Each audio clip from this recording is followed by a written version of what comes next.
ডানা ও পাখার জন্য ছোট রোবটগুলো কাজ করবে, এবং ইঞ্জিনের আশেপাশে অন্যান্য জায়গায় ম্যানুয়াল ভাবে কাজ করা হবে। সম্পূর্ণ রং তোলা হয় নাই। একবারে সম্পূর্ণ রং তোলার জন্য এখন মেডিসিন দিয়ে বিমানটি প্রলেপ দেওয়া হবে। মেডিসিন দেওয়ার জন্য এরপরে রং তুলতে একবারে সহজ হবে, এবং যখন রং তোলা হবে তখন একবারে ঝকঝকে পরিষ্কার হয়ে যাবে।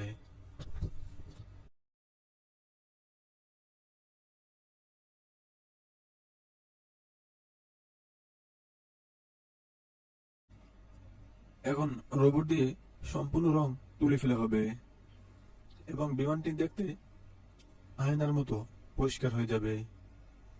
পরবর্তী সময়ে রং করতে অনেক সুবিধা হবে। অবশ্যই রং করার জন্য